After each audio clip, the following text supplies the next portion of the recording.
Hello and welcome, I'm Joshua Barnes and you're watching NewsX World. Let's first take a look at our top stories. A US-backed aid group in Gaza have halted distribution today as the IDF warns that nearby roads of aid centres will be considered combat zones following the death of dozens of Palestinians seeking aid. Meanwhile, the UN Security Council will later vote on a Gaza ceasefire demand. US Defence Secretary Pete Hegseth will miss a NATO meeting in Brussels later that will focus on coordinated military aid for Ukraine. Meanwhile, Moscow's security chief Shoigu is reportedly in Pyongyang for talks with North Korean leader Kim Jong-un on the more than 3-year war.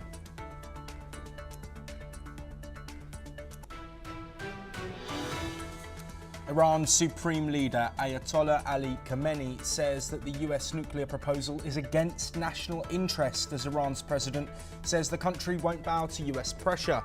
Several rounds of talks have come amid military threats from President Trump over failure to secure a deal. The Israeli military says it has shelled targets in response to projectiles launched from Syria into the Golan Heights. Israel's defense minister says he holds Syria's leader directly responsible, with reports of significant human and material losses reported in Daraa by state media. South Korea's new president Lee Jae-myung has vowed to move on from the turmoil of the martial law crisis and revive South Korea's economy after a decisive election victory. Lee has named Kim Min-seok as Prime Minister, along with a host of other top positions after winning 49.4% of the vote.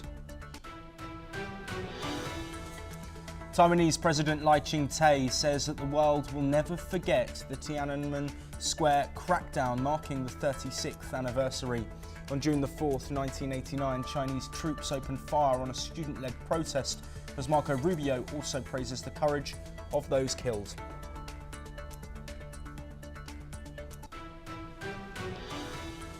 China's Commerce Minister Wang Wentao has called on the World Trade Organization to strengthen supervision over unilateral tariffs. While in France for the WTO meeting, Wang also met with European Trade Commissioner Markos Šefčovič, while also holding frank talks with his Canadian counterpart. Meanwhile, the US tariff rate on most imported steel and aluminium has doubled to 50% after President Donald Trump signed an executive order confirming the move. The United Kingdom are, however, exempt from the tariff hike due to a preliminary trade deal. It has been 36 years since the Tiananmen Square crackdown, a moment that remains deeply controversial and sensitive. Beijing has strongly criticised US Secretary of State Marco Rubio for saying that the world will never forget the 1989 Tiananmen Square crackdown, calling his remarks an attack on China. Chinese troops and tanks forcibly cleared peaceful protesters from Beijing Square on June the 4th, 1989, after weeks-long demonstrations demanding greater political freedoms. The exact death toll remains unknown, with estimates ranging from hundreds to over 1,000. According to analysts, since then, China's communist leadership has worked to erase any public mention of the crackdown. Marco Rubio said that the world will always remember the events of June the 4th, despite China's efforts to hide the facts. He paid tribute to those who lost their lives fighting for their freedoms and to those still seeking justice. China's Foreign Ministry spokesperson Lin Jian fired back, accusing the US of distorting history, attacking China's political system and interfering in its internal affairs. Lin said China strongly rejects these claims and has lodged a formal protest. Taiwan's President Lai Ching-te echoed Rubio's remarks, saying authoritarian governments often choose to ignore history, while democratic societies choose to remember the truth and honour those who fought for human rights. Well, joining us to discuss these comments from Lai, Rubio and their ramifications is Andrew K.P. Leung, a China strategist, who is joining us from Hong Kong. Andrew, thank you as always for being here with us. We've heard the comments there from Marco Rubio. We've had a response from China. This, of course, in the midst of ongoing strained relations between the two countries. What is the significance in China of Marco Rubio's statements today?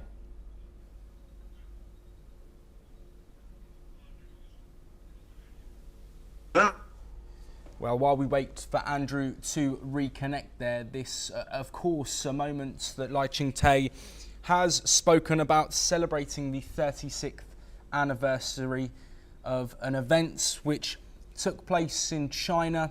Comments as well from Marco Rubio looking into authoritarian rule and speaking about freedom to expression and talking about people who are still campaigning over this issue. A moment in history that the US are wanting the world to remember, along with Taiwan, China responding as well to these comments. We are now once again joined by Andrew KP Leung. Andrew, thank you very much for rejoining us. What I was saying to you before we had a brief interruption was the response from Marco Rubio have been the comments have been met with a response from China in a world where China and US relations are already strained. How significant are Marco Rubio's comments?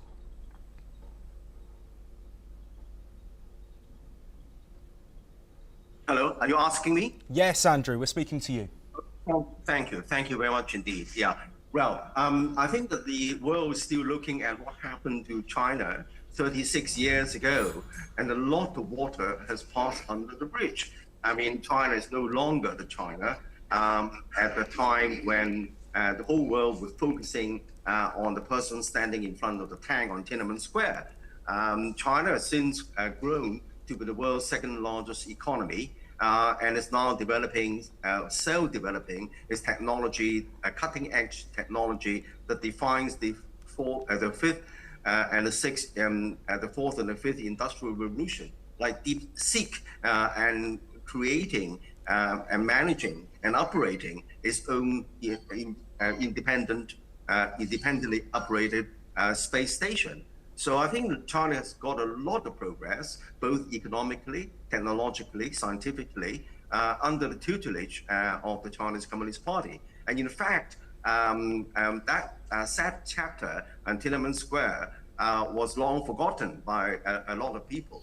Although, of course, that had been a great deal of research. And for the United States and Taiwan just to lifting up this page again speaks to a kind of desire to continue to blacken China and to continue to paint the picture of China as if it stood still in the situation 36 years ago. Yes, Andrew, China's Foreign Ministry spokesperson Lin Jian has accused the US of distorting history. These events, of course, have been documented. You mentioned they're turning a page and lifting a page on a historical incident. But I'm interested in your response to what the Foreign Ministry spokesperson has said there. What is the US distorting? Well, I think that as I said, I mean, China has come a long way, both scientifically and economically. And as far as civil society is concerned, China's system was very, very different from the West. Whereas in the West, civil societies tend to work against the government. But then in China, civil societies work together with the government. For example, on poverty relief, on climate change, on the ecology. A lot of civil society activists in China, they're doing great work, and some of them cooperate with international organizations. So I think that this rhetoric about Tiananmen Square is really doesn't get the whole picture and paints a misleading picture of what China is now. Yes, we know that Lai Ching-te has echoed the remarks of Marco Rubio, but I'm interested in his comments saying that authoritarian governments often choose to ignore history given the ongoing China-Taiwan tensions. How do you think this will be perceived by the Chinese Communist Party? Well, if you look at the China's progress under the one-party system, definitely China's progress has been much more spectacular compared with other systems. Not that that system can be replicated to the rest of the world. In fact, it is unique because China's history is unique, its population is unique, its geography and its ethnicity rich in ethnicity. There are something like 58 different ethnicities, even though the largest ethnic group is the Han Chinese, but most of them, in fact, the vast majority of all these ethnic groups live in great harmony, with the exception of certain ethnic groups. But then even in Tibet and Xinjiang, situation is now returned to normal. And in fact, China is so confident that it's now issuing visa-free treatment to dozens of Western countries. And the idea is that, well, if you think China's backward, if you think China's authoritarian, come and have a look. And I think that China has now got the confidence to showcase the world what China is all about. It's not a replica of the West, but it is a unique country with a unique history, with a unique mixture of ethnic groups, and with its unique trajectory. And there is no one size fits all, as if the only system that works for the entire world is the Western system. This is by no means so. Not that China's model, as I said, could be replicated to the rest of the world, but China's is finding its own path towards its own trajectory. Yes, Andrew, we're very short on time, but one final question. Given that several parts of the world are bringing this situation and this incident in history back to light, do you think more should be done, and do you think China should look to investigate a final death toll, with the numbers ranging from hundreds to potentially more than 1,000? No, I think that China is opening up. I think that this is unfortunate that with all these China scare rhetoric, especially coming from the United States, it doesn't help the world to understand China. But I think that if you look at, for example, Europe, Spain, for example, is now treating China quite differently from other countries. A number of countries are still mired by this twisted rhetoric, as if history stood still on China. But then a lot of things are happening. China is now facing a lot of challenges, both economically and demographics. But then China's society is very, very different from what it was, especially 36 years ago. And the modern China is being now showcased to the rest of the world through visa-free access, through opening up the economy. I think that's what China's trying to do, and that's to rest unchanged and unmoved on this incident 36 years ago. It's not very helpful to the rest of the world in understanding what China now is all about. Andrew K.P. Leung, thank you ever so much for joining us and providing some further insight. We move on now, and in the latest development, NATO allies will meet in Brussels today to discuss continued military support for Ukraine. At the Ukraine Defence Contact Group, co-chaired by Germany and the UK and Germany co-hosting the major defence meeting, bringing together over 50 countries. The Ukraine Defence Contact Group, first formed in 2022 under US leadership, has become the main platform for coordinating military aid to Kyiv. The session comes as Russia continues relentless missile and drone strikes on Ukrainian targets. Defence ministers, NATO leaders and military chiefs are expected to discuss air defences, long-range weapons and the future of Ukraine's defence industry. While the group is separate from NATO, its efforts are closely aligned with the alliance. Both the UK and Germany remain among Ukraine's strongest military backers. But for the first time since the formation of the Ukraine Defence Contact Group, the US Defence Secretary will not attend its meeting. Pentagon Chief Pete Hegseth will miss the session in Brussels, marking a sharp shift in US involvement. Hegseth's absence follows his calls for Kyiv to drop its NATO bid and a Trump-era push to transfer Ukraine's military burden to Europe. While over 50 defence leaders gather to discuss support for Ukraine, US military aid remains on hold. Joining us to discuss the significance of this meeting in the midst of the Ukraine-Russia war, Glenn Grant, ex-advisor to the Ukrainian Defence Minister, is joining us from Riga in Latvia. Glenn, as always, thank you for joining us. We've detailed there some of the specifics from previous meetings, but for Ukraine, what is the significance of all of these countries getting together to look at support? Well, I mean, the good thing is that it actually shows Ukraine that they're not alone. And in many ways, it doesn't go much further than that, because these meetings, they're formerly known as the Ramstein meetings because they were held in Germany, are producing lots and lots of good ideas and lots of promises. But the reality is that things are a lot slower in arriving on being delivered than it would seem by having a meeting. There's no sharpness in these things. So I would say that in reality, it is just another one. But the fact that all those countries are there whilst Hegseth is staying away from it does at least show that everybody else understands that America is now playing second fiddle in this game and is not the lead in any way, shape or form. Whether Hegseth's absence means that America is going to drop its support, I have no idea whatsoever, and I don't think anybody else does. It's all in Trump's head. So I think we're just going to have to wait for the coming weeks. I mean, you will remember that it's only like a week ago Trump said, "I will give Putin 2 weeks," which is what he said for the third time. So maybe he's going to give Putin another 2 weeks before he decides on sanctions or better support. Yes, Glenn, absolutely. I believe we are going to see some live visuals that are coming in from Brussels. This NATO chief, Mark Rutte, who is answering questions amidst, of course, uncertainty over the peace process. Glenn, I'm going to bring you back in while we continue to look at these live visuals from Mark Rutte. Obviously, we know that there have now been 2 instances of direct discussions between Russia and Ukraine.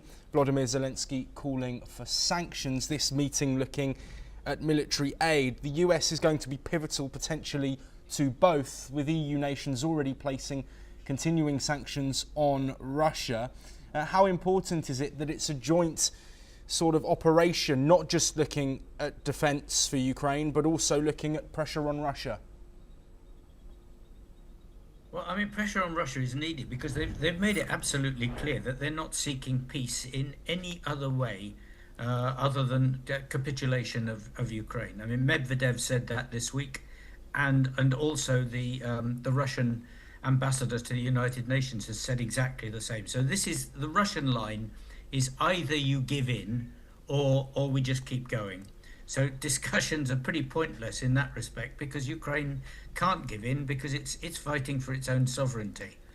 So I think it's really important that there is a show of support from lots of countries, even if the US is not showing much support. But probably more important in all this is that the Western countries have got to find something other than just military support. I mean, they've given sanctions. I mean, the EU talked about sanctioning the banks, but they were talking about sort of 20 banks out of the 350 or so that Russia has got. So sanctions like this are just not going to work. So if sanctions is the only real weapon that they've got handy now, they really have got to actually get their act together and start producing something that has some bite. Yes, Glenn, if you stay with us, we do bring some breaking updates from Mark Rutte's conference, which is ongoing. While speaking at the press conference ahead of this meeting with the UK and German defence ministers, NATO chief Mark Rutte says the alliance is boosting defence plans with new capability targets. He called for more resources, forces and logistics to face future threats. He says priorities include air and missile defence, long-range strikes and large land forces to enhance NATO's deterrence and collective security. Glenn, I'm going to bring you back in following that. It is very clear what Mark Rutte is saying here. I want to pick out one point on the long-range strikes. Of course, we saw Operation Spiderweb, which hit deep behind enemy lines. Do you think this is signalling a continuation of that level of military action? And would that say that NATO don't necessarily think this war is ending anytime soon? I don't think you can link the two things. I mean, what Rutte is saying about NATO is remember, these are plans. And in some cases, like UK, there's not even any money attached to those plans. So UK has been asked to produce capability, strategic defence review, extra capability, but no extra money. So Europe is still not really grasping this nettle.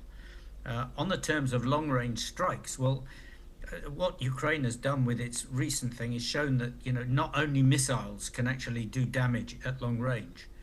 And whether NATO has actually grasped that this is a significant change to business, I'm not sure. I think we'll only see in time whether countries adjust their budgets and start actually looking and training to do things in a different way. At the moment, I don't see that spark amongst the NATO countries. And Glenn, to finish our discussion, of course, European security is something that has been a hot topic, given the continuing war between Russia and Ukraine. Do you think there could potentially be a shift away from supporting Ukraine to looking more at wider European protection and potentially using Ukraine in that instance and throwing support behind them as a result? No, not at all. There's no European defence. Don't forget this. Doesn't matter what people talk about. The organisation, defence organisation inside the EU is powerless to do anything other than speak and write papers. There's no command cell in there. There's no centralised battle idea, and therefore there's no centralised capability development across the whole thing. It's all still down to nations, and whilst it's down to nations, there will never be any coherent battle plan or battle system. Glenn Grant, thank you ever so much for providing that context there. We will, of course, bring you all of the continuing developments from Brussels ahead of that meeting later, looking at Ukrainian defence. We move on now, though, and Iran's Supreme Leader Ayatollah Ali Khamenei has strongly rejected a US proposal for a new nuclear agreement, calling it 100% against the national interests of the Islamic Republic.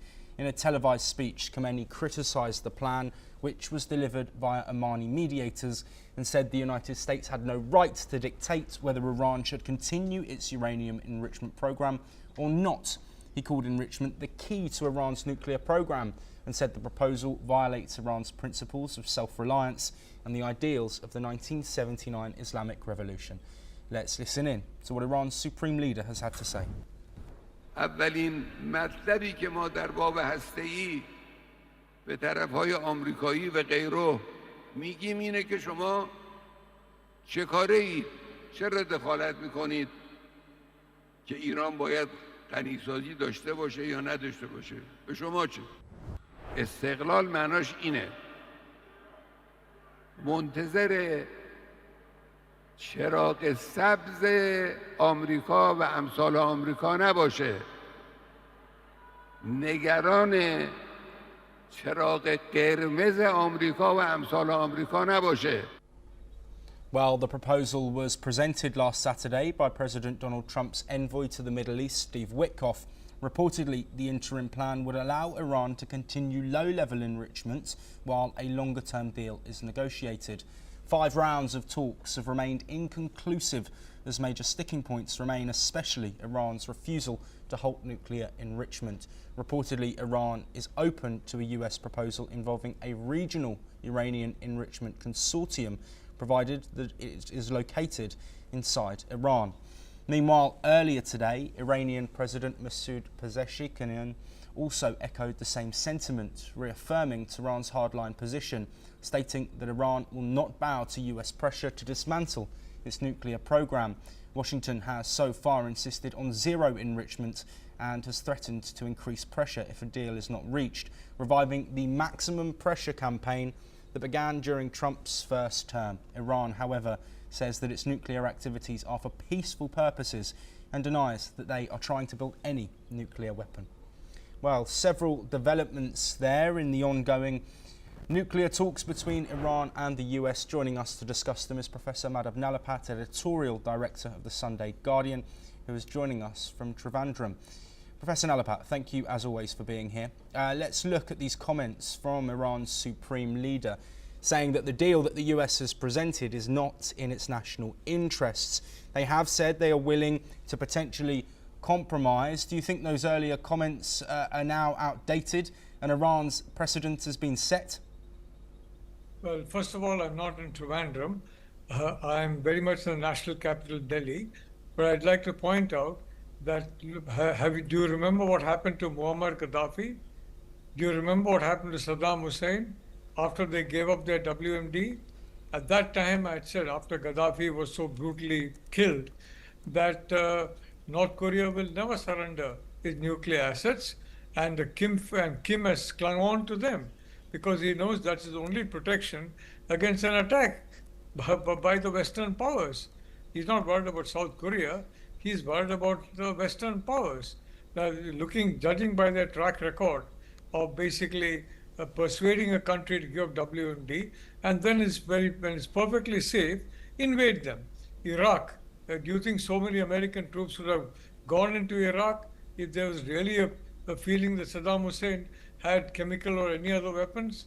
Of course not. The whole thing was a charade, as has now become clear now. This whole so-called searching for WMD that was not there. And what happened to Libya? That Tony Blair was the best buddies of him. Frankly, a lot of stuff has happened between Blair and Gaddafi. I'm not going to talk about that. But suddenly Tony Blair, after he gave up his WMD, believed in Tony Blair, what happened to him? Have you seen the video of his final moments? And then after that, you see the video of Kim, the leader of North Korea, strutting around the place. Why? Because he's got nuclear assets. Do you think Iran is ever going to give up a nuclear weapon? After seeing the Gaddafi and the Saddam Hussein example, I mean, even a kindergarten student would be able to answer that question. Well, Professor Nalapat, then, if that is what is happening, how do you think the US will respond? We know Donald Trump several times has threatened military action if a nuclear deal doesn't progress. Of course, sanctions ongoing as well. How do you think the US will and would respond if Iran can't agree to a nuclear deal?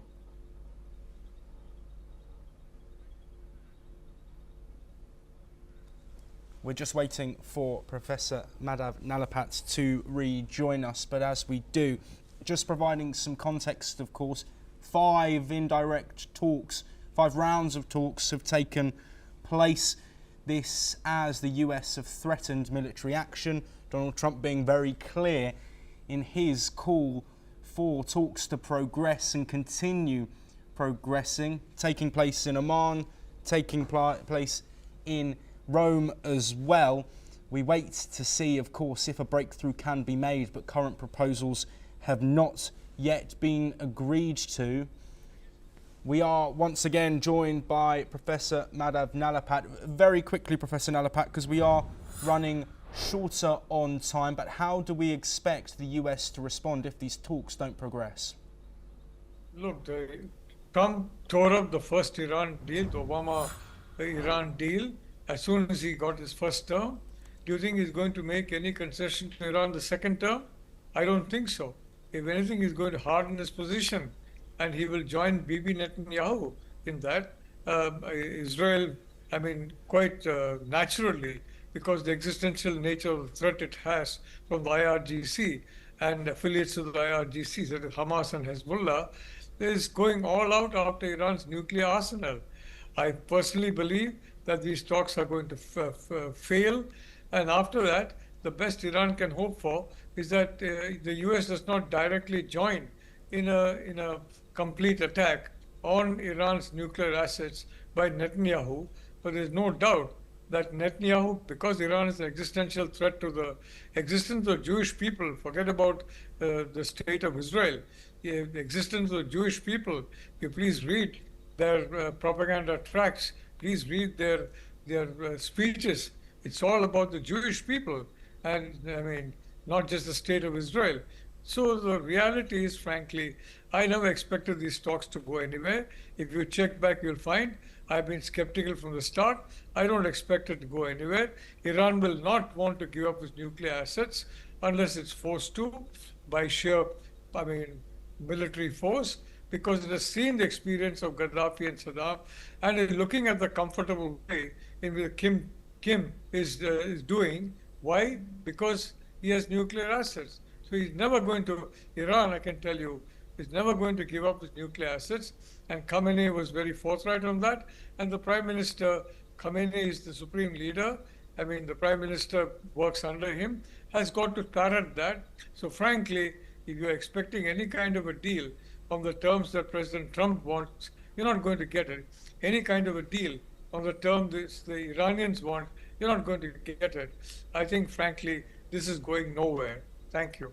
Professor Madhav Nalapat, thank you very much for providing your insights and opinions there. We will, of course, continue to cover the developments between Iran and US and see if a compromise will be reached in nuclear talks. But that is all we have time for. We will continue to bring you that and much more from across the world.